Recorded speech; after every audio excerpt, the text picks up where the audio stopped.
Well, good morning. It's the start of a new week, the third week of the new year. My name is Wahiga Mwara. Welcome to Citizen Extra on this 15th day of January 2018. Now, before I tell you what you can expect in the course of today's show, right next to me here is Nikki Gitonga from Kwale County. He's got an update regarding a water shortage in that part of the country. We'll be talking to you, Nikki, in just a bit. But for now, these are some of the big stories today on Citizen Extra.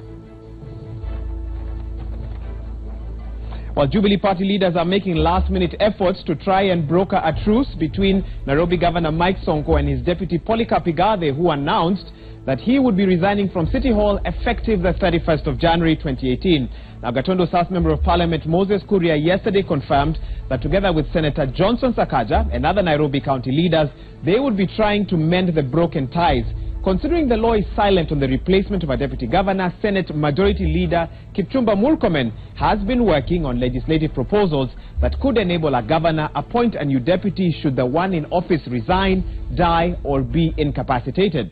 We talk politics and the law in Nairobi later on in this program.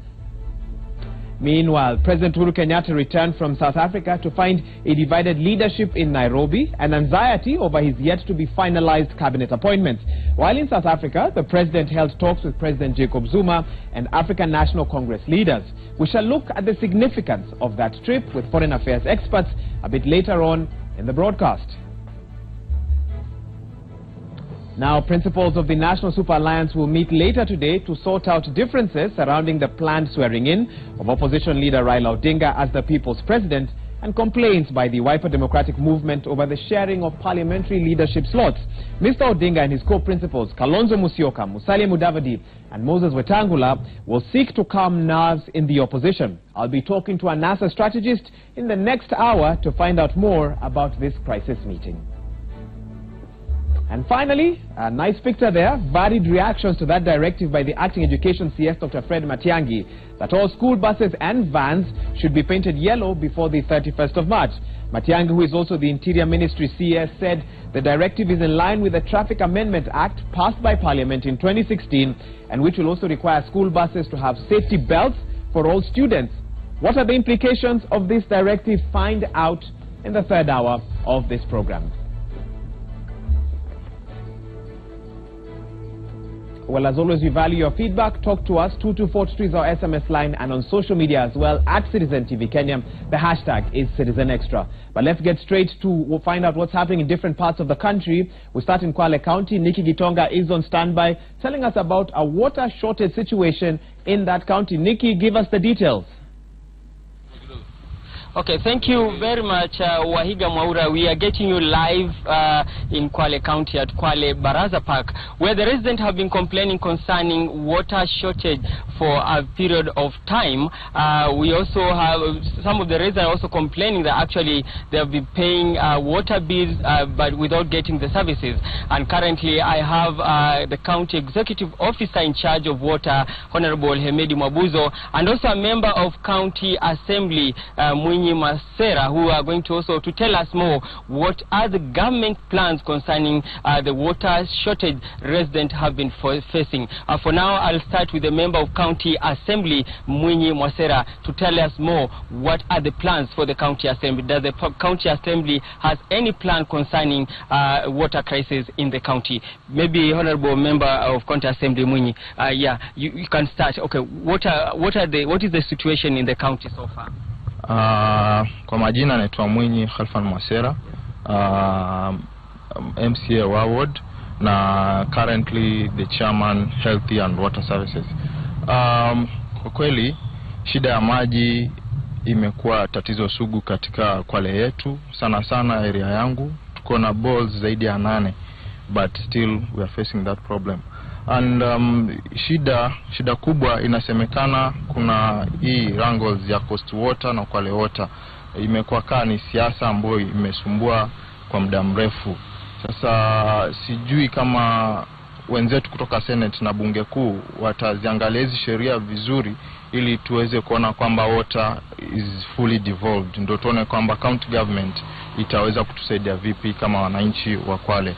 Kwa sababu sasa hivi tunaona hii shida ya hizi boards kupigana vita ndio inatufanya tunaenda na kiu muda mrefu sana.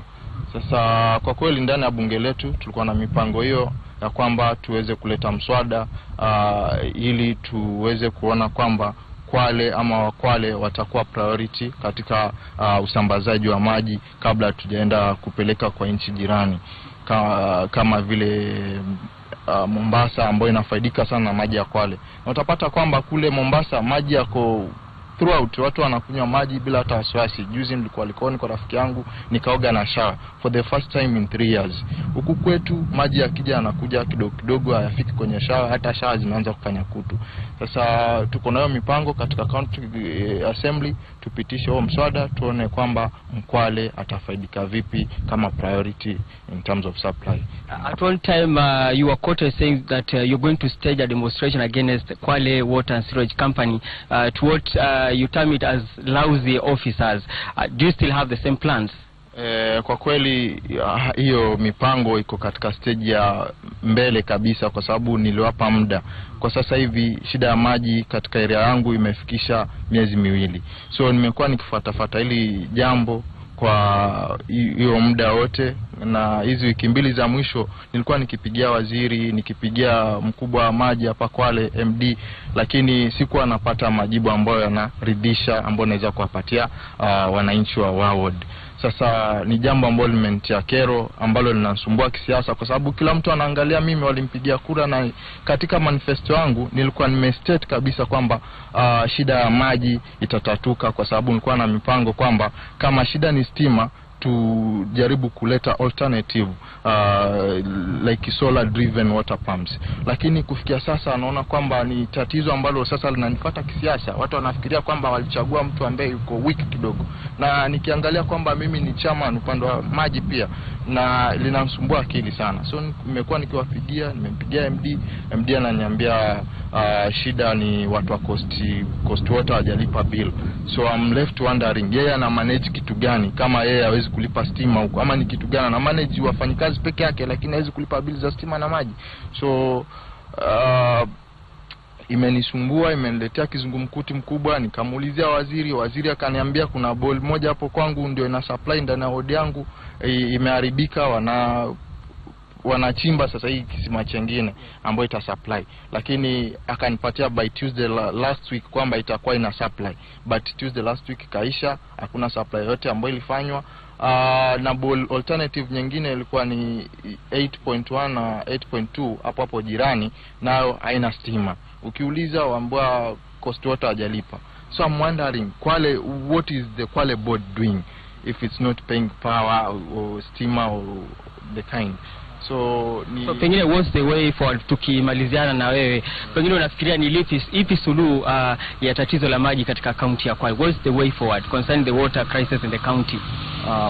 Kidogo tukiangalia hili swala kwa ndani, nimeona kwamba kuna siasa nyingi ambao wanasumbuana hizi boards mbili, and kama nilivyosema mwanzo, the only way forward ni bunge kuu kule Senate na wale na lile bunge lingine wajaribu kutunga sheria ambayo itafanya water ikuwe full devolved, ndio iwe ni jukumu la county governments. Tuone kwamba ni vipi tutasoma county government kusambazia watu. Thank you. That's Honorable Mwinyi Mwasera, an MCA from Ngombeni. Right now we are joined by the County Executive Officer, Honorable Hemedi Mwabuzo. He's going to tell us more what are the plans of the county government concerning water shortage in the county. You've heard the Honorable Member MCA Mwinyi crying that actually residents are not getting water despite Kwale County supplying her water to our neighboring county Mombasa. What, as the minister in charge, what are you doing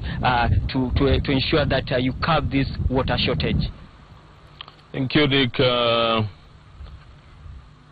Yes, there has been intermittent water shortages in the county over the last 1 month, and in some of the places about a month and a half, for various reasons. Right now in Kwale, the one place where we have water is Kwale town, and towns that are served along the Mzima line.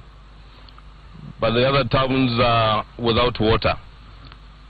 And the main reason is non-payment of power bills by the water company. I want to blame the water company, but I want to also absolve them of the blame in such as we came from a flood situation, which took them aback. There were lots of disconnections in June, July, and August and September, almost 3 different intervals which were caused by floods. And that we spent quite a number of, quite some amount rehabilitating some lines and some pumps. And equally the county government system. That's what set them back a little bit. But I don't want to absolve them that much. They have to stand up and be steadfast in delivering water service in the county. So what the county government right now, the water utility, Kwale Water Company, has accumulated water power bills of 10.5 million. And that's why largely most of the pumping stations are disconnected. So the county government has resolved that water is an essential commodity. And there is a budget line which is called non-revenue water, which can also be used to support Kwale Water in terms of paying bills and also reinstalling some pumps. So we're planning as directed by the governor in London. Okay. Because of time, maybe we know that county government has been paying bills for the water company now and then, and we are aware that actually the residents are paying for these water bills. What is it that is not going, or what is it that is not right? Because could it be that in the water company there are corruption cartels? That's why it's not able to sustain itself. Nick, let me finish first. I was saying because water is essential, we cannot allow, the county government cannot allow Kwale people to suffer. We'll pay for this time and then push Kwale Water to be paying promptly. Yes, some staff of the Kwale Water have been corrupt in terms of illegal connections and other things. We've dealt with them before. There's an occasion Kwale Water Company sacked 8 members of staff for corruption. And we okayed it because we cannot allow corruption under the county government of Kwale. But we are seeing that disease cropping again. We will identify, together with in liaison with the Kwale Water Board, the corrupt staff and relieve them of the duties so that we have honest staff who can deliver services as appropriate as possible. A member of our county assembly, Honorable Mwinyi, has said that they're going to stage a demonstration against this water company. Are you in support of it, or what do you think was the way forward? No, I will kindly request the members of county assembly not to stage a demonstration because this is a government, and the government has to provide solutions. Kwale Water, we inherited, as a government, we inherited Kwale Water Company from the county councils, and we have it. Wishing it away is not very easy, and maintaining it is, retaining it and strengthening it is the easiest way. So we, as a county executive and county assembly, we need to work closely to strengthen Kwale Water, relieve the corrupt staff, strengthen the technical capacity, managerial capacity, and also capacity to pay bills so that we ensure Kwale people will have water throughout. Thank you. That's Honorable Hamed Mwabudzo, member, County Executive Officer in charge of water in Kwale County. That's all we have for now. Waiga Mwaura, thank you. Nikki Gitonga for that update. I'm sure at least residents of that county are now aware of some of the key issues around water, and we certainly hope solutions will be found to that. Now, as we mentioned earlier, Jubilee party leaders are making last-minute efforts to try and broker a truce This is between Nairobi Governor Mike Sonko and his deputy Polycarp Igathe, who announced that he would be resigning from City Hall effective the 31st of January. Now, considering the law is silent on the replacement of a deputy governor, Senate Majority Leader Kipchumba Murkomen has indicated that he's working on legislative proposals that could enable a governor appoint a new deputy should the one in office resign, die, or be incapacitated. At this moment, we want to talk about politics and the law in Nairobi County. And to help me do this, let me introduce my guest in studio. Joining us today is Mohamed Gulaid, former Deputy Governor, Isiolo County. Welcome to the program. Also, we have Danstan Omari, an advocate to the High Court. Welcome to the program. Thank you very much. And a man very aware of Nairobi matters, Jonathan Mweke, former Deputy Governor, Nairobi County. Welcome to the program as well. Thank you, Wahiga. All right, let's get straight into it. I want to begin by taking a look at one or two tweets that were posted by Polycarp Igathe. He has changed his Twitter profile to say the outgoing Deputy Governor of Nairobi County. If we can put those on the screen now. This is, it appears, his frame of mind at the moment. He says, if I can help people, I'll do it by giving them a chance to help themselves. And if I can uplift or inspire, let it be by example, inference, and suggestion, rather than by injunction and dictation. That is to say, I desire to radiate life. Let's take a look. So there were four. Let's see if we can take all of them very quickly. Can we go to the next one now? It should be coming up on the screen in just a bit. And the whole idea here is to read between the lines. What message is he trying to pass across? To that end, I pray that I may never meddle, dictate, interfere, give advice that is not wanted, nor assist when my services are not needed. Okay? And I'm hoping the deputy governors here will be able to tell us if they ever felt like this at one point. Ready to say, I do not know, if so be it. To meet all men on an absolute equality. To face any obstacle and meet every difficulty unafraid and unabashed. I wish others to live their lives too, up to their highest, fullest, and best. And let's take the final one now. These were posted yesterday, just 2 days after he announced his resignation. This is actually the start where he says, the supreme prayer of my heart is not to be learned or good, but to be radiant. I desire to radiate health, cheerfulness, sincerity, calm, courage, and goodwill. I wish to be simple, honest, natural, frank, clean in mind, and clean in body, unaffected. I particularly liked the second one because he spoke about not wanting to, step on others, etc. And we can actually put that up as well. Let me start with you, Honorable Gulaid, and get your thoughts on that. In your stint as the Deputy Governor of Isiolo County, did you ever find yourself in the position that this Deputy Governor finds himself in now, where on one hand you want to serve the county, but you feel that the environment, the situation around you is not helping? Yes, indeed. To be a Deputy Governor is a very, very difficult job. It is a difficult position to be in because it's a creation of the Constitution in the first place. But at the same time, the Constitution and the law, including the County Governments Act, did not define what exactly a Deputy Governor is supposed to do in the county government.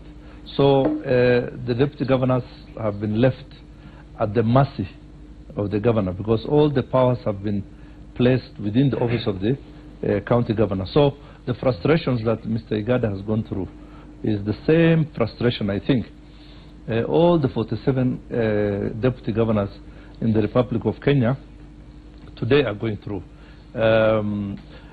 Because you cannot contribute much unless you consult and decide with the governor. So that makes it very difficult for somebody, especially I feel sorry for somebody like Igathe, whom I know, because I had worked with him at the Kenya Shell where he was the CEO. I know him as a very, very able person. So I found it even actually very strange that he had paired up with Mike Sonko, because these are totally two different characters, and I think it was an arranged marriage, which definitely was going to fail in my view. What do you think made the other 47 governors, deputy governors who served in the first term, what gave them the ability to persevere, and why is it for Polycarp that for him he couldn't take it? You say it's a very tough office to be in. How did you manage? Yes, it was a matter of being, patient and hoping. I had actually, together with my colleague here, the Honorable Mweke, we tried to bring up a legislation which was called the Murkomen Bill, which was supposed to bring some kind of a solution to some of the challenges the deputy governors were facing, particularly on definitions of roles. In that bill, the Murkomen Bill, which is still lying in the Senate, suggested a few changes with regards to what kind of functions deputy governors are supposed to undertake. One was to oversee the cabinet, to coordinate the cabinet. Another one was to head the service delivery department. And the third one, maybe, which made the bill not to go through, we had included a clause called the consultation clause, whereby the governor cannot make a decision on his own without consulting with the deputy governors. I think that didn't go very well. But in the bill also, and I can see why. And in the bill also, we had suggested on ways of the removal and replacement of the deputy governors, because that had been forgotten, I think, or not included in the constitution. And that's one of the dilemmas now we are facing. What next? Because according to the law, the constitution says that there shall be a deputy governor. So that is, there cannot be a vacuum. On the other hand, the governor has not been given an opportunity to appoint somebody in his place. Okay. So these are now the debates and the dilemmas, I think, which is going to face the county governments across the country. Let me get a comment from Danson Omari, who has not sat in that hot seat yet, so can give us an outsider's perspective. Danson, how do you see this whole situation? Well, that situation has three dimensions. There is the legal constitutional approach, there is the political approach, and there is the practical approach. Let us start with the practicality aspect. Practically, Igade and Sonko come from diverse sectors. One has honed his politics on the streets, in the villages, in the slums, rising to the top as the county governor. The other one has honed his managerial skills at the best elite schools, the best companies, corporate organizations, and he comes with a wide expectation that he will have that leeway to deal with it. He's a dream team group. The Oduors who came, the Likis who came during Moi's time. So out of it, the body chemistry and the perspectives and mindset of these two gentlemen, they do not converge. Therefore, it was destined to fail. That is one aspect. The second aspect is the legal aspect. Legally and constitutionally speaking, the deputy governor's position is a position aimed at ascending to power upon the death or vacation of office of the governor. Number two, he is to fill that gap. But in terms of substance, in terms of duties, the Constitution does not allocate him anything. Therefore, when you look at the deputy president and the deputy governor, duties could have been expressly provided for. But the Constitution, either by design, by default, or by whichever means, does not give them. Neither does it provide for how replacement can be done, appointment can be done, resignation can be done. Therefore, there is a very serious constitutional and legal lacuna. Was it by design? We are yet to interrogate. Thirdly, the most interesting aspect for me is the political angle. When you look at these two gentlemen, it is not lost to Kenyans that the governor of Nairobi was not the darling of Jubilee, the top heads of Jubilee. He fought his own battles to be the candidate. Peter Kenneth, was assumed to be the favorite candidate for that position. He was edged out. Sonko landed in. Sonko is like he twisted the system. Was Igade's appointment a strategy by those ones who wanted PK to come in? Are they actualizing their strategy? Is Igade going to be the reason Sonko is going either to be impeached or Sonko is going to lose that position? When you look at the Jubilee juggernaut, they have the majority of the MCAs. They have the majority of members of parliament. They have the majority of the Senate. Do those people subscribe their loyalty to Sonko anymore? I doubt. So in my own view, I think that it was designed a strategy that get a man who will resign once a crisis happens, get Sonko out. In my own view, I think that politically we are likely to see the end of Sonko and have the county of Nairobi being run by a commission.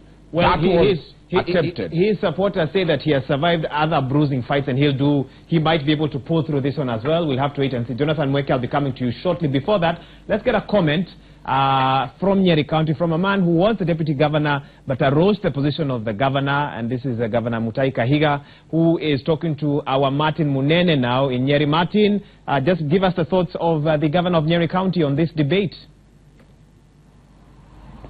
Thank you very much, Wahiga Mwaura. And like you said, we are with the Nyeri Governor, Mutahi Kahiga, who has the experience of being a deputy governor, and now he's a governor without a deputy. Just to give us a feel of what it's like to run a county without the help. As you've said and rightly put it, Sonko is expected to be a governor without a deputy. And maybe what will this mean? What are the residents of Nairobi County going to feel? And maybe what should they expect from or the changes they should expect from the performance of the duties of governor. Kindly, Governor, if you can join me here. So just briefly, help us understand, you've served as a deputy governor, and what are some of the things that you were doing then, and how was it? And now that you're governor without a deputy, how does that feel? Thank you very much. The role of a governor is to deputize the governor. There are no specific roles that are set aside for the deputy governor, and the deputy governor has to receive his orders from the governor. Well, it all boils down to the relationship between the two, because simply the Katiba says the deputy deputizes, represents, acts as governor in the absence. So there is no time that a deputy governor will come out and have his own agenda. And truthfully, you have to really, like I will explain, I had a really very, very nice and cordial working relationship with my governor, the late Dr. Wahome Gakuru, who really almost left a lot of running of the county in my hands. I dealt with all the CECs on their issues. He had directed that they report to me. I dealt with all staff issues, and occasionally I would see the people. So those are some of the roles that my governor had allocated to me. I do remember that in a number of occasions he asked me to go and represent him in public functions and in other kind of things. So essentially the deputy governor really is a helper to the governor. And so anyone working with the governor and may not have a good working relationship, for the deputy governor it may be a tall order. Now, for a governor, because I have been a governor, I must say that I really miss to have a deputy governor, because as I'm speaking now, my waiting bay is full of citizens of Nyeri who are waiting to see me. As we do that, I have documents to go through. I have a speech to make later on in the day. I have to go through that speech. As you speak, I am also supposed to be going out to launch the cleanup exercise in Nyeri County. All these things are things lying on my desk, and I have to do them all. And that is why now these days I'm forced to be in the office at 7 o'clock, handle all paperwork that I can do, so that by around 8 o'clock, 9, I am free to see some people and also to attend meetings. Okay. And maybe before I let you go, do you think that a lack of a deputy governor like in Nyeri County, and soon it will be either the same case in Nairobi County, do you think it will affect service delivery and maybe have a negative implication maybe for the second term of a governor? Well, all I need to say is this, that it will drain the governor. It will really drain the governor, because you'll be doing the jobs of two people. And if possible, I would urge Senate and National Assembly to pass a law allowing me, and of course now Governor Sonko, to be able to appoint a deputy, so that these jobs and their roles are clearly distinct. I would also wish to request that as they pass this law, let them also look for substantive duties and specific duties that a deputy governor should undertake by law. Because really having a deputy governor who has to just wait for what the governor has to say really creates all these kind of problems that we can see. But if the Katiba was clear and stated that on matters of human resource, the deputy governor will handle. On this kind of things, the deputy governor, I mean, really, rather than leaving a deputy governor at the mercy of a governor, I think it is clear, it is important that specific roles are given to the deputy governor's office. Thank you very much, sir. God bless. Excellency. That was Nyeri Governor Mutahi Kahiga explaining how difficult it is for a governor to run the county without the assistance of a deputy. And I must say, one of the members of parliament in this part of Kenya, that is Kieni MP Kanini Kega, is on record saying that he's going to be moving to parliament to ensure that there is a law that allows governors to be able to choose a deputy governor in case they take office, to ensure that the residents of a particular county are served as they deserve. That is how it is in this county. Back to you in studio, Wahiga Maura. Well, thank you so much, Martin Munene, for that update, giving us those unique insights from a man who knows what it feels to be on both sides of, or part of, or one of both sides of the political leadership of a county. And now I want to get a reaction from Jonathan Mweke, the former Deputy Governor of Nairobi County, on his thoughts. And of course, the statement there by Governor Kahiga that the Deputy Governor, and we can thus assume that for the last 5 years or so of the first term of governors, that Deputy Governors were simply at the mercy of the Governor. Whatever the Governor wanted, you had no choice but to do it, or you were basically powerless in regards to that. Honorable Mweke can give you a chance now to give us your thoughts. Yeah, thank you, Wahiga. I think the Governor of Nyeri is spot on what he's saying about the roles of a Deputy Governor. The law says, and in reality it is true, that the Deputy Governor is a helper to the Governor. Deputy Governor is there to deputize the Governor, and the law also says that he acts as Governor when the Governor is absent. So a Deputy Governor really cannot have his own agenda or her own agenda. You have to be delegated to responsibility by the Governor. And this is why you see the frustrations of the outgoing Deputy Governor of Nairobi. This is a classic mismatch between the law and reality.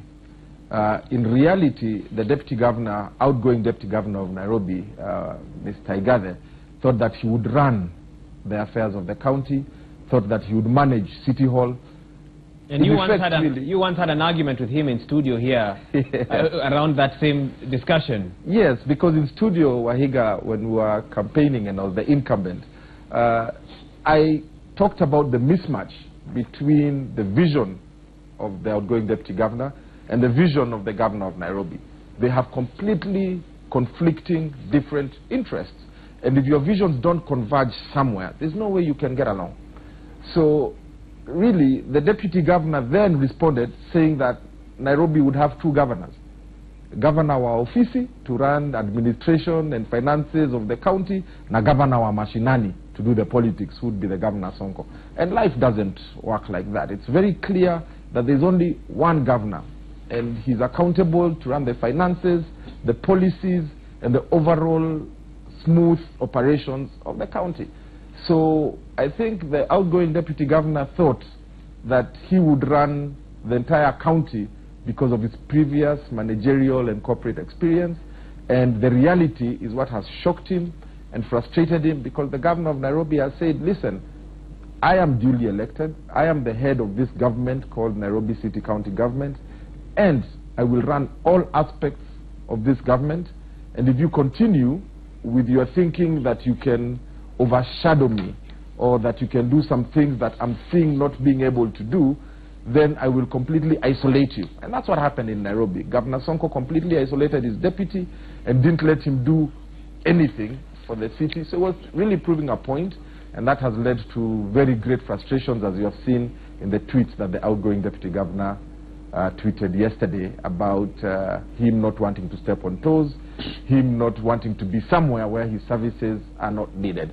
And that's the mismatch between the law and reality. The mismatch between the law and reality. I'll be coming to Honorable Gulate to get some thoughts on an article he wrote in 2013 about why deputy governors need to be empowered. He gave some interesting suggestions that we'll be looking at shortly. But for now, let's briefly cross over to Banker's House, I believe, where the National Urban Forum is taking place. The theme this time around being implementing a new urban agenda. And C.S. Macharia is addressing those present. Let's listen in briefly, then we come back and carry on with the discussion here in studio. Through establishment of one-stop approval shops to tap into the opportunities provided by urbanization. And now, ladies and gentlemen, as I conclude, I wish to call upon all of us to engage proactively with a view of coming with innovative and visionary initiatives to be replicated and upscaled for sustainable development. Let me also express my sincere gratitude to the organizers of this event, as well as stakeholders and participants for your commitment. And before I really conclude, let me reiterate just one or two, three things which I think are essential. And the first one is, we really cannot take for granted the participation of the county governments. Because whereas the national government, we are here comfortably in Nairobi, but we have to deal with the 47 governments across the country. And I think that is critical because every county government has got towns, has got cities, and so you really cannot debate urbanization without looping in the county governments. That to me is critical. The second, I think, point I need to emphasize is that for Kenya we are privileged to be the hosts of UN Habitat. And so we really have to set the benchmark in terms of setting policies for urbanization. We cannot be the seat of UN Habitat, and yet we are lagging behind when it comes to implementing these agendas which we are discussing. And so that's why I'm happy to see Regional Director of UN Habitat here. I'm happy to see Ambassador Kaji. And so we have to be the pace setters as here in Kenya. So even when we go to this forum in Malaysia, we cannot afford to take the back seat because people will be saying, where are the hosts of UN Habitat? We have to show leadership. Thirdly, it was said here before by all the speakers that now housing is one of the big four. There are about 20 sectors in this country, meaning to about 20, now maybe they become 22 with the new government. And so for housing to be one among the top four demonstrates how this national government is putting importance on housing and urban development. And so I'm happy that we are discussing this issue when we are at the same time discussing how we shall meet this key target of having actually 500 million houses. I know we keep on saying 1,500,000. Those of you who have read the manifesto of this government, it actually says 500,000 units. However, that's not how. If you meet 1 million target, you do not have. But the actual official target about the manifesto is actually 500,000 units. With that agenda, we shall create jobs which I estimate will be between 400,000 and 750,000 new jobs if we actually meet this target of doing 500,000 units of houses. To do so, we shall require to work with partners from all over the globe, because one of the key issues will be making sure that we have appropriate technologies to make sure the cost of construction comes down and to make sure that the cost of financing comes down as well. So it will be critically important to work with partners, and so I'm happy that we are going for these forums like the one in Malaysia, because that's where we shall be able to benchmark and network with the people who have done it before. And lastly, my comment about us developing corridors. As you know, we are developing 2 corridors, Northern Corridor, Mombasa, Nairobi, Malaba, and Lapsset Corridor, Lamu, Garissa, Isiolo, Moyale, Nakatok, Southern Sudan. Along those corridors, there will be towns and cities coming up. And so this debate here could not come at a more timely time in our history. And so I believe that when we do discussions, we have our discussions, we shall address all those key pertinent issues for the future of our country. So now with those remarks, Ladies and gentlemen, it is now my pleasure to declare the National Urban Forum officially opened. Thank you. Well, Transport CS James Macharia, they are launching the National Urban Forum. He's talked a bit about roads, he's talked a bit about housing, and tried to link them with the theme of that forum, which is implementing a new urban agenda, and he's challenged those who are present to ensure that Kenya also links its development with UN Habitat agreements as well, just to make sure that out there, whenever Kenya is spoken about in regards to the UN Habitat, then there is a tally with what Kenya has done, in its country, in this country itself as well. So that's a little bit about what is happening there at Banker's House. Let's now carry on with our discussion in studio, bring it to a close, getting some final thoughts from my guests here in studio. I want to start with Honorable Gulaid.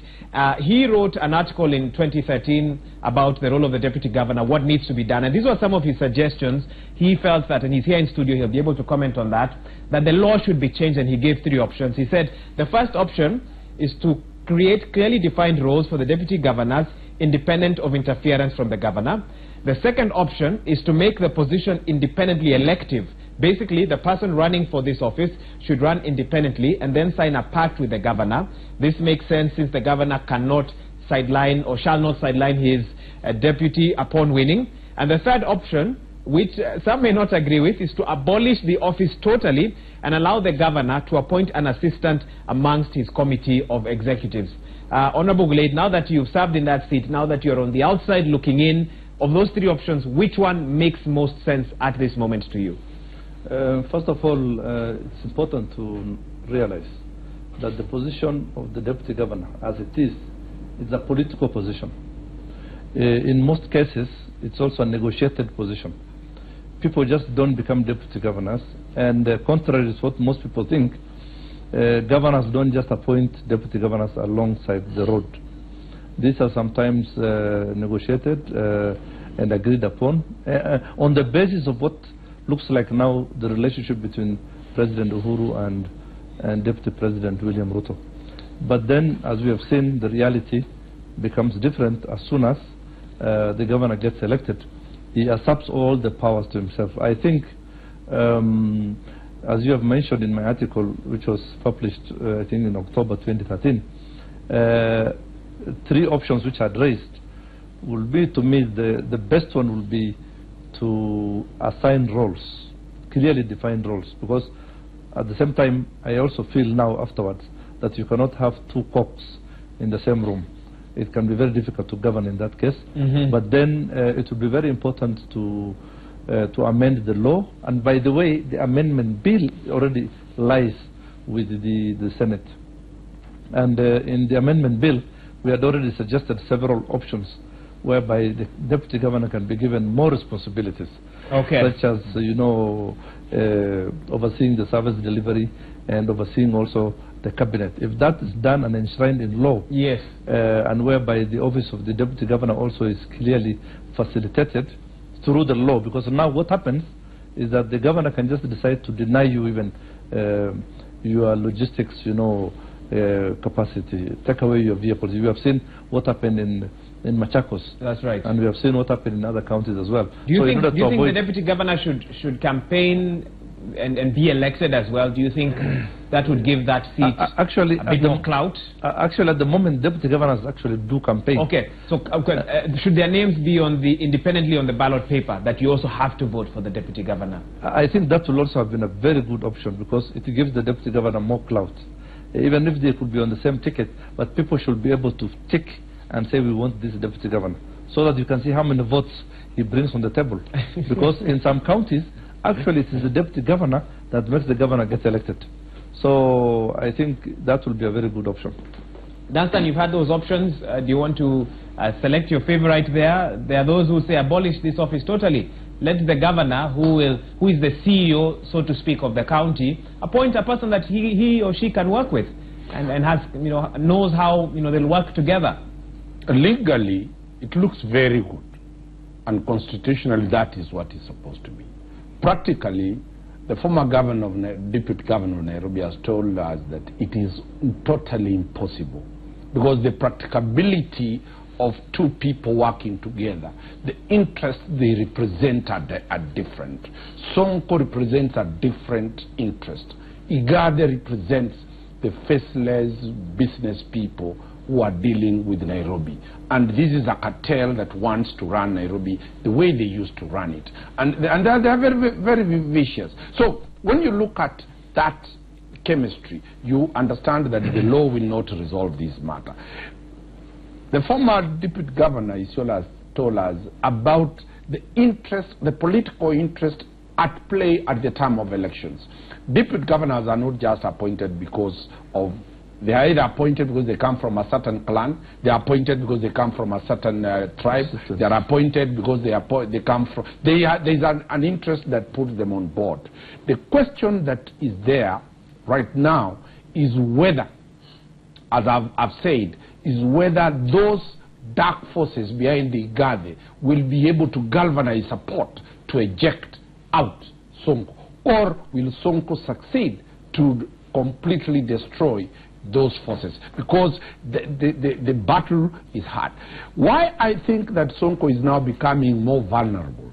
In 2017, on June, when he got the ticket, Sonko was unstoppable. Sonko was a religion. Sonko was a tsunami. Today, the 15th of January, 2018. Sonko is a pale shadow. Kenyans are, Nairobians asking, where is the gap? Why is garbage here? Why is there congestion? Why are things changing? So I think that Igade, the people wanted Igade to pull out this long knife, were expecting the petition, the election petition, to succeed.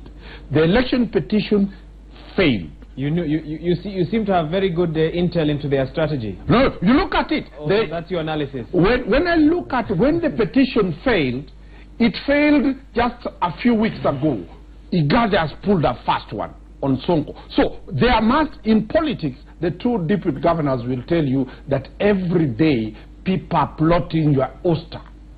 And therefore, Nairobi cannot be the only county that doesn't face those challenges. I think that we as Nairobians are going to face a lot of problems, because when the battle starts moving to the big offices, service delivery is going to be destroyed. Who do we look upon for salvation? Because now we have made Kidero and the Mweke, who were voted out because people thought they never delivered anything. People are already starting saying, if it was Kidero's government, these battles we could not be seeing. A failed regime that was voted out is now being brought back. You can see Honorable Mweke smiling very hard and saying, Kenyans are saying, we were the best lot to do with it. I wish that could not be the situation for now.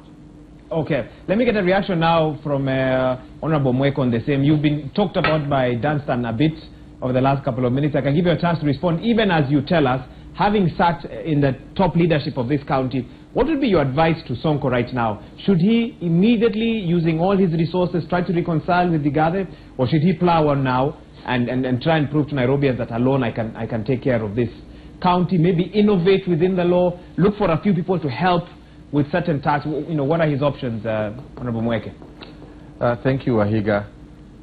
First of all, just let me comment and say, these public jobs that we are given and entrusted by citizens, it's not about the power, it's not about the clout, and it's not about the ego. It's about service delivery to the people that we are elected to serve.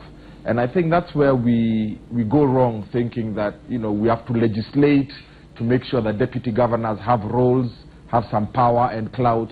I kind of disagree with that, because I think you can't legislate relationships.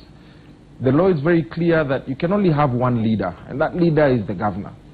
That's the person who carries the vision for the county. So I think where we make a mistake as a country is when you're going into an election, you start looking at, how can I win an election? You start looking at, let me get a deputy from this clan or from this part of the county who's going to bring for me votes. And the focus is, let me get somebody who can bring votes. As soon as that person brings in the votes and you're elected into office, then everything else pre-election pacts, working relationships, everything goes to the dogs, like we have seen here in Nairobi. So power sharing agreements stop? I don't think they should work, and that is the exact case that you've seen has happened in Nairobi. Igathe outlived his usefulness. He was supposed to be coming in to make the business community comfortable that we have a professional in Nairobi to run the affairs of Nairobi. And as soon as Governor Sonko got elected, Igathe's usefulness had ended. And so all of a sudden he's not useful in the running of the county, and that's what has led to his frustrations and his resignation. So Wahiga, what I think and my position is, governors need to go and find people who can complement their strengths, who can help them in their weaknesses, complement how they work and their visions for the county, and really appoint deputies, not from where they come from or from which clan they are, but get deputies that they can work with, because you really cannot legislate relationships. And that's where we need to go forward, moving, because we made those mistakes in the first 5 years of devolution, and the second 5 years, you're seeing even in Kiambu, they're having a problem, because once you get elected, your usefulness is really done. Okay. Honorable Guled, you've indicated you want to respond before we go back I just want to make National Urban Forum. Go ahead. a slight disagreement with my colleague Mweke. The reality of the elections in Kenya is that we do elect people on the basis of a coalition. A governor must get somebody who can complement him, of course, in terms of doing the work, but must also bring votes. And that's normally what motivates a governor to nominate somebody to be his deputy. So it should be organized in such a way that because the deputy governor is a political animal, he must also get some clout and some powers at least to be able to show to his constituents that his election was not in vain. And lastly, with regard to what's happening in Nairobi, I think there's an issue in the law. You know, the Constitution says that there shall be a deputy governor. Article 179 says that the deputy governor makes up a member of the county executive committee. So what I'm asking myself now, maybe a Supreme Court interpretation, if the deputy governor resigns, what happens to the county government? That's a good, okay. Wahiga, just let me comment on that. 1 minute, we do need to wind up the discussion. 1 minute, go ahead. Yeah, just let me comment. My colleague, Deputy Governor, former Deputy Governor Isiolo is right. That is the reality today. But what I'm saying is to get away from this problem, that reality must change. As a governor who's supposed to head the vision and lead the vision of that county, if you cannot get votes from all over the county and you need to bring in somebody to help you get the votes, therein lies the problem. When you're a governor for the entire county. When you're a governor, you're supposed to campaign on the things that you're going to do for that county, your vision, and that's what gets you elected. You saying that you need somebody from a different clan, from a different place to bring in votes, that itself is a problem. It is the reality, and that's what I'm saying should change. Number two, just to conclude, Wahiga, we spoke about reconciliation and some of the talks and what Sonko should do to solve this crisis in Nairobi. Article 182 of the Constitution states very clearly what a governor needs to do or what happens if a governor's office is to become vacant. And one of the things, I think it's part B of that section, is the governor can resign, leaving the office being vacant, can resign by writing to the Speaker of the County Assembly. Now, it doesn't say what happens for a deputy governor's office to be vacant, but a lot of interpretation, like we've seen before, is whatever happens at the governor's level happens at the deputy governor's level. So right now, outgoing deputy governor has resigned, and once he has resigned, that office has become vacant. And since the office is vacant, there is no provision in law to fill that office. So in my opinion, and Omari can correct me, the office is already vacant and there's no provision in law to fill that office. So no amount of talks, no amount of reconciliation, no amount of going to beg Igathe to come back can allow him to come back as deputy governor. The office is already vacant. Okay. Dunstan, I can give you 30 seconds because our time really is up, just to give you a parting shot. My parting shot is that once you have written a letter of resignation, it takes effect. I've heard people say they want to reconcile them. To what effect? so that the resignation letter is recalled. That cannot happen in law. There is no mechanism to appoint another a deputy governor. So even if the resignation letter is post-dated to 31st January or effective 31st January, you say right now the window of return is closed? It is over. It is over. It is over. And that's what Mweke is saying, that it is over. By 31st, there will be nobody substantive. Right now, he's only arranging the files and handing over. If there is any interest he took, he's surrendering to government. Okay.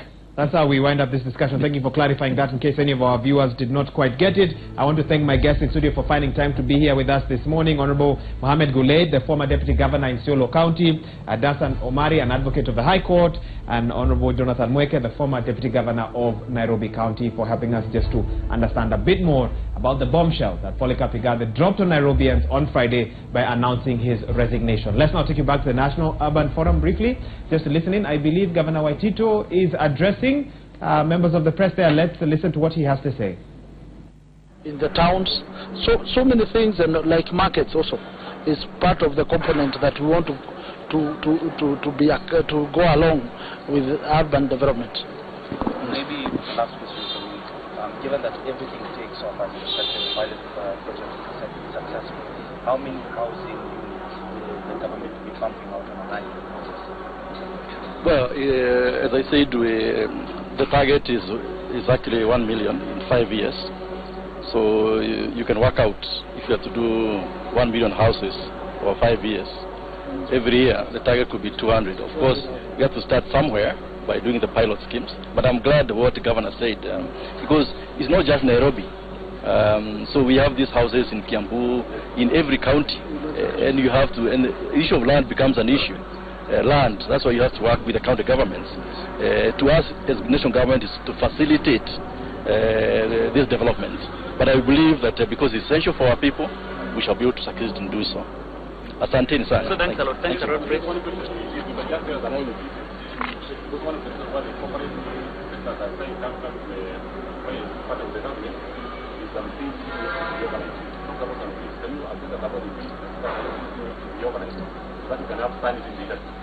Sorry, somebody needs to be reorganized. Buildings that needs to be reorganized.